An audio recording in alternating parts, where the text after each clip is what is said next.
जय हिंद दोस्तों, स्वागत है मेरे नई वीडियो में। दोस्तों इस वीडियो में हम रेलवे एग्जाम्स के लिए साइंस को करने वाले हैं। साथ ही दोस्तों इस रेलवे सीरीज में हम लोग प्रीवियस ईयर के प्रश्नों को करेंगे। तो चलिए दोस्तों वीडियो को स्टार्ट करते हैं। यहाँ दिया हुआ है दोस्तों, किसी सैटेलाइट और पृथ्वी के बीच आकर्षण का गुरुत्वाकर्षण बल अभिकेंद्रीय बल कहलाता है।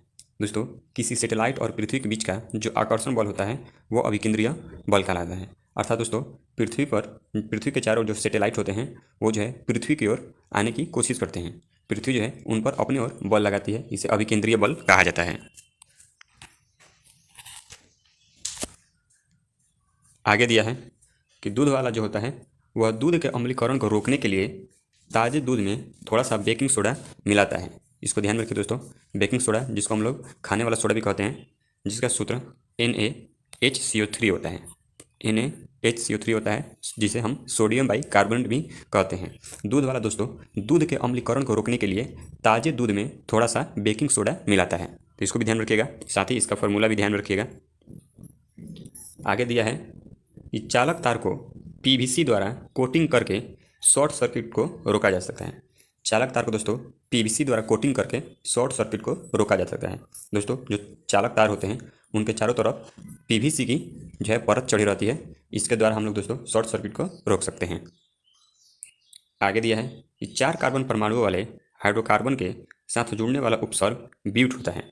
दोस्तों 4 कार्बन परमाणु वाले हाइड्रोकार्बन के साथ जुड़ने वाला उपसर्ग ब्यूट होता है, जैसे कि आप देख सकते हैं ब्यूटेन को, जिसका अणु सूत्र C4H10 होता है।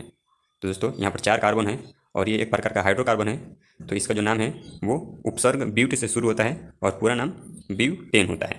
तो दोस्तों हम देख सकते हैं इसमें ब्यूट जो है उपसर्ग लगा हुआ है और ये जो है अल्केन समूह का है, तो ब्यूट लगा हुआ है यहाँ पर और ये ब्यूटेन बन गया है। आगे दिया है O2 का अणु द्रव्यमान 32 होता है, क्योंकि दोस्तों ऑक्सीजन का परमाणु संख्या 8 होता है और परमाणु जो इसका भार होता है वो 16 होता है। तो यहाँ पर ऑक्सीजन 2 है O2, तो 16 दूनी 32 हो जाएगा। तो इसका आणविक द्रव्यमान क्या हो जाएगा, तो 16 दूनी 32। आगे दिया है बादलों का रंग सफ़ेद प्रकाश के परिकिरण के कारण दिखता है। बादलों का रंग दोस्तों सफ़ेद प्रकाश के परिकिरण के कारण दिखता है। दोस्तों प्रकाश के परिकिरण के बारे में जानते हैं कि जब सूर्य का प्रकाश पृथ्वी के वायुमंडल में प्रवेश करता है तो वायुमंडल में उपस्थित कणों से वो टकराता है और जो कण होते हैं वो आवश्यक ऊर्जा को अपने में अवशोषित कर लेते हैं और जो शेष ऊर्जा होती है उसको बाहर की ओर छितरा देते हैं, रिफ्लेक्ट कर देते हैं। इसी घटना को परिकिरण कहा जाता है और इसी घटना के कारण जो बादल होता है उसका रंग सफ़ेद दिखाई पड़ता है। आगे दिया है ग्रेगरी मेंडल ने सजीव वस्तुओं में लक्षणों की आनुवंशिकता के सिद्धांतों के प्रतिपादन में योगदान दिया था। ग्रेगरी मेंडल को आप जानते हैं दोस्तों, जिन्होंने मटर के पौधे पर अपना प्रयोग किया था और आनुवंशिकता का सिद्धांत इन्होंने दिया था। साथ ही दोस्तों मटर के पौधों में क्रोमोसोम की संख्या पूछें तो 7 जोड़ी होती है। कितनी जोड़ी दोस्तों, 7 जोड़ी, यानी कि टोटल क्रोमोसोम 14 हो जाएगा। आगे दिया है लिग्निन के कारण स्क्लेरेनकाइमा कोशिकाओं की दीवार मोटी होती है। दोस्तों लिग्निन एक प्रकार का द्रव होता है जो कि स्क्लेरेनकाइमा कोशिकाओं में होता है और यही लिग्निन द्रव जब जम जाता है तो स्क्लेरेनकाइमा की कोशिकाएं कठोर बन जाती हैं। जैसे दोस्तों आप नारियल का जट्टा देखते होंगे, वो स्क्लेरेनकाइमा का बना होता है। नारियल का जो जट्टा होता है दोस्तों वो स्क्लेरेनकाइमा का बना होता है। आगे दिया है 2 फोकस दूरियों वाले लेंस का उपयोग मायोपिया और हाइपरमेट्रोपिया से पीड़ित व्यक्तियों द्वारा किया जाता है। दोस्तों 2 फोकस दूरियों वाले लेंस का प्रयोग मायोपिया और हाइपरमेट्रोपिया से पीड़ित व्यक्तियों द्वारा किया जाता है। मायोपिया को दोस्तों हिंदी में निकट दृष्टि दोष कहते हैं, जिसको दूर करने के लिए अवतल लेंस का उपयोग किया जाता है, और हाइपरमेट्रोपिया को हिंदी में दूर दृष्टि दोष कहते हैं, जिसको दूर करने के लिए उत्तल लेंस का उपयोग किया जाता है। तो इसको भी ध्यान में रखिएगा।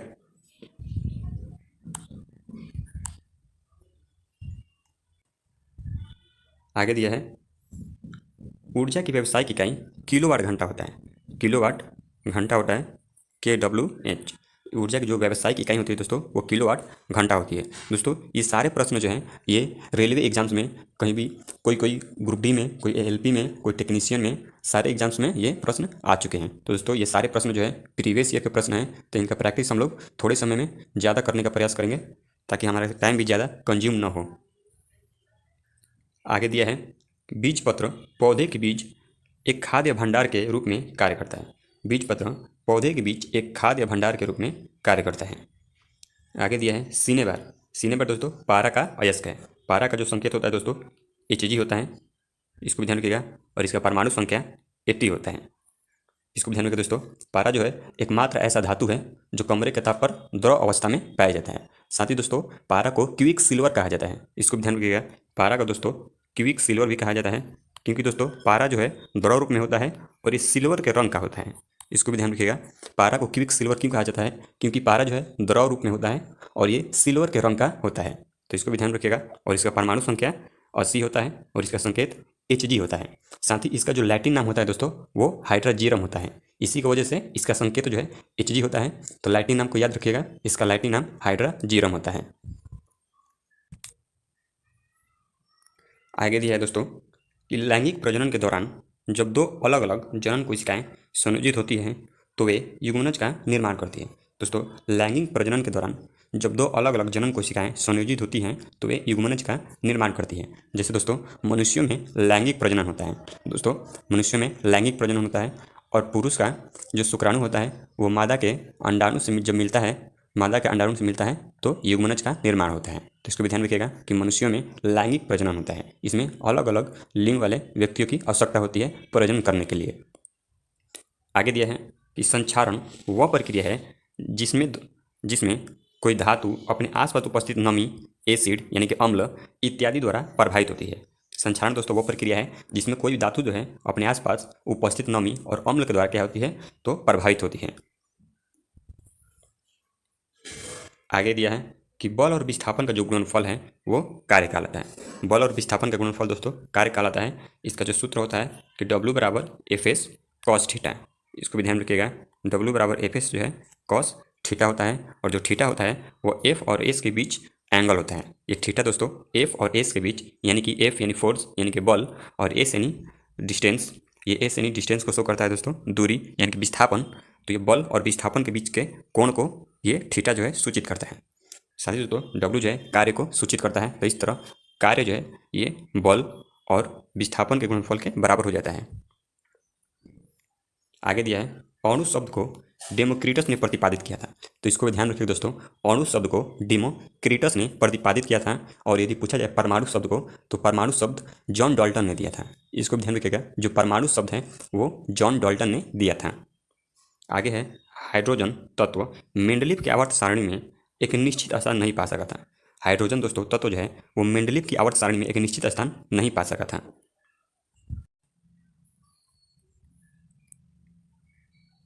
आगे दिया है शक्ति को कार्य करने की दर अथवा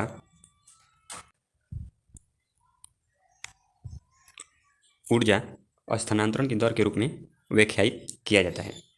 आगे है टंगस्टन का गलनांक 3422 डिग्री सेल्सियस होता है। तो इसको भी ध्यान रखिए दोस्तों, टंगस्टन का जो गलनांक है वो 3422 डिग्री सेल्सियस होता है। साथ ही दोस्तों NCERT की किताबों में ये जो डाटा है 3380 भी देता है। तो इसको भी ध्यान रखिएगा कि NCERT की किताब में टंगस्टन का जो गलनांक है वो 3380 डिग्री सेल्सियस देता है। तो इसको भी ध्यान रखिए दोस्तों। आगे है कॉपर के एक अणु में 6.022 गुणे 10 का पावर 23 परमाणु होते हैं। आगे है ऑक्टेट का न्यूलैंड्स का सिद्धांत केवल कैल्शियम तक ही लागू था। ऑक्टेट का जो न्यूलैंड का सिद्धांत था, न्यूलैंड ने दोस्तों ऑक्टेट सिद्धांत दिया था और यह केवल कैल्शियम तक ही लागू था। साथ ही दोस्तों न्यूलैंड के ऑक्टेट सिद्धांत में अंतिम जो तत्व था वो थोरियम था, जिसका संकेत TH होता है। आगे है कि मुक्त रूप से गिरना केवल निर्वात में संभव है। दोस्तों मुक्त रूप से गिरना केवल निर्वात में संभव है, और यदि निर्वात के अलावा आप गिरते हैं तो किसी न किसी माध्यम में आपको गिरना होगा और उसमें उस माध्यम का जो भी क्रियाएं हैं वो आपको प्रतिरोध उत्पन्न करेंगी। यांत्रिक ऊर्जा किसी वस्तु की गतिज ऊर्जा और स्थितिज ऊर्जा का योग होती है। आगे है प्रोटीन संश्लेषण में क्षार इवेंट से एक mRNA प्रति का निर्माण होता है। इसको भी ध्यान रखिएगा दोस्तों, प्रोटीन संश्लेषण में क्षार इवेंट से एक mRNA की प्रति का निर्माण होता है। आगे है परमाणु संलयन प्रतिक्रियाएं स्वचालित रूप से सूर्य में होती है। सूर्य में दोस्तों परमाणु संलयन की क्रियाएं होती हैं और इसमें हाइड्रोजन और हीलियम की संयोजन होता है। इसको भी ध्यान रखिएगा, हाइड्रोजन और हीलियम का संयोजन होता है। आगे दिया है प्रजनन की प्रक्रिया के दौरान उत्पन्न होने वाली भिन्नताएं वंशागत हो सकती है। प्रजनन की प्रक्रिया के दौरान उत्पन्न होने वाली भिन्नताएं वंशागत हो सकती हैं। आगे है अमोनिया में नाइट्रोजन की संयोजकता 3 होती है। अमोनिया में नाइट्रोजन की संयोजकता जो है वो 3 होती है। आगे दिया है किसी वस्तु की गतिज ऊर्जा और स्थितिज ऊर्जा को एक साथ यांत्रिक ऊर्जा कहा जाता है। आगे है जब सिल्वर क्लोराइड को सूर्य के प्रकाश में रखा जाता है तो यह सिल्वर धातु बनने के कारण भूरे रंग का हो जाता है। आगे है निश्वासन फेफड़ों की अवस्थिति द्वारा होता है। निश्वासन फेफड़ों की अवस्थिति द्वारा होता है। आगे है आयरन के वायु की उपस्थिति में जलने पर Fe2O3 का निर्माण होता है। आयरन के वायु की उपस्थिति में जलने पर Fe2O3 का निर्माण होता है। साथ ही दिया है दोस्तों एल कक्ष में रखे जा सकने वाले इलेक्ट्रॉनों की संख्या 8 होती है। एल कक्ष में दोस्तों अधिकतम 8 इलेक्ट्रॉन रखा जा सकता है। दोस्तों मुख्य रूप से 4 कक्षाएं होती हैं K, L, M, N और इसमें 2, 8, 18, 32 जो है इलेक्ट्रॉन आ सकते हैं। आगे दिया है आभासी और सीधी छवि के लिए दर्पण का आवर्धन धनात्मक होना चाहिए। आभासी और सीधी छवि के लिए दर्पण का आवर्धन धनात्मक होना चाहिए। आगे दिया है उभयधर्मी ऑक्साइड अम्लों के साथ साथ क्षारों के साथ भी अभिक्रिया करते हैं। उभयधर्मी ऑक्साइड में जैसे दोस्तों एल्यूमिनियम ऑक्साइड और जिंक ऑक्साइड आता है, इसको भी ध्यान रखिएगा। एल्यूमिनियम ऑक्साइड और जिंक ऑक्साइड उभयधर्मी ऑक्साइड होते हैं। आगे है बल द्वारा किया गया कार्य धनात्मक होता है जब विस्थापन बल की दिशा में होता है। जिधर बल लगाते हैं अगर उधर ही वस्तु विस्थापित होती है अर्थात गति करती है तो वो बल धनात्मक आता है। आगे है उभयचर वर्ग के प्राणियों में श्वसन गलफड़ों अथवा फेफड़ों द्वारा होता है, इसको भी ध्यान रखिएगा। उभयचर वर्ग के प्राणियों में श्वसन गलफड़ों अथवा फेफड़ों द्वारा होता है। आगे संवेग की एसआई पद्धति में इकाई केजी मीटर प्रति सेकंड होता है। केजी मीटर प्रति सेकंड होता है। आगे है कि त्वरण ऋणात्मक होने पर किसी पिंड का वेग घटेगा। त्वरण यदि ऋणात्मक होगा तो पिंड का वेग जो है वो घटेगा। तो चलिए दोस्तों हमारा वीडियो यहीं पर समाप्त होता है। मिलते हैं अपने अगले वीडियो में, तब तक के लिए धन्यवाद।